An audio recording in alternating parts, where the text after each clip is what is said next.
নমস্কার সবাইকে। আজকে আপনাদেরকে আবার একটা নতুন ভিডিওতে স্বাগত।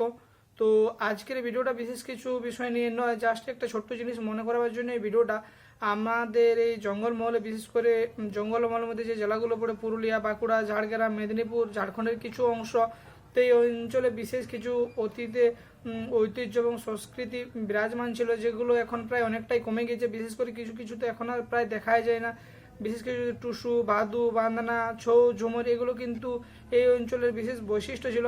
এবং আরও কিছু ছিল যেগুলো এখন ধীরে ধীরে প্রায় শেষের দিকে। তার মধ্যে অন্যতম হচ্ছে বিভিন্ন উৎসবের সময়, বিভিন্ন পর্বের সময় যে গ্রামের মহিলারা চাল গুঁড়ো করে যে পিঠে তৈরি করার উপায়, এই সময় বিশেষ করে পিঠে পুলি, যেটা এই পৌষ পার্বণের সময় হয়, আমাদের আঞ্চলিক ভাষায় উন্ধি পিঠা বলা হয়, সেগুলো কিন্তু তৈরি করার জন্য বিশেষ করে প্রত্যেক গ্রামের প্রত্যেক বাড়িতে হয়তো কাঠের তৈরি যে ঢেঁকি সেটা ছিল।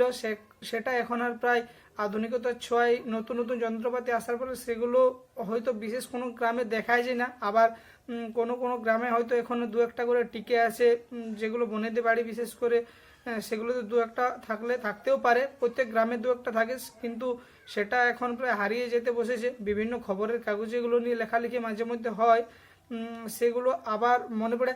প্রত্যেক গ্রামেই কম বেশি দু একটা করে এখনও হয়তো টিকে আছে। বিশেষ করে যে চাল ভাঙানোর জন্য বা ধান ভাঙানোর জন্য যে মেশিনগুলো থাকে, সেগুলো আসার ফলে মানুষ এখন সেগুলোর দিকে ঝুঁকেছে। এই ঢেঁকি এগুলো থাকলেও হয়তো খুব একটা ব্যবহার করা হয় না, কিন্তু এই ঢেঁকির ব্যবহারটাও ধীরে ধীরে হয়তো কিছু বছরের মধ্যে প্রায় বন্ধ হয়ে যাবে। বিভিন্ন উৎসবের অঙ্গ ছিল এই ঢেঁকি।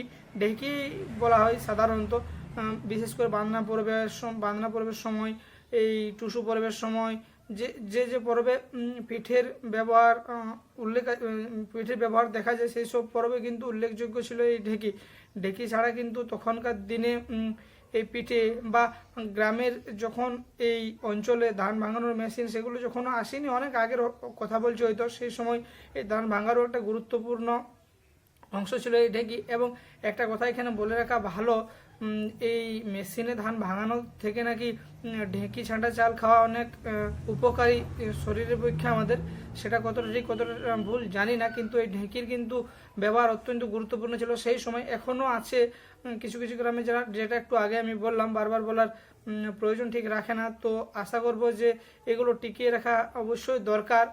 যত যন্ত্রপাতি আসুক না কেন, এই ঢেঁকি যদি কেউ কখনো দেখে থাকো বা কারো বাড়িতে যদি থাকে, তাহলে অবশ্যই দেখে থাকবে যে ঢেঁকিতে গুড়ি কুটার ফলে বা ধান ছাঁটাই করার ফলে একটা শারীরিক পরিশ্রমেরও প্রয়োজন হয়, তাহলে সেটা একটা শরীর ভালো রাখারও একটা উপায়। তো অবশ্যই এগুলো রাখা দরকার এবং টিকিয়ে রাখার দরকার আছে। তো খুব একটা বেশি এখন আর দেখা যায় না। যদি কারো বাড়িতে দেখে থাকে তো অবশ্যই কমেন্টে জানাতে পারো।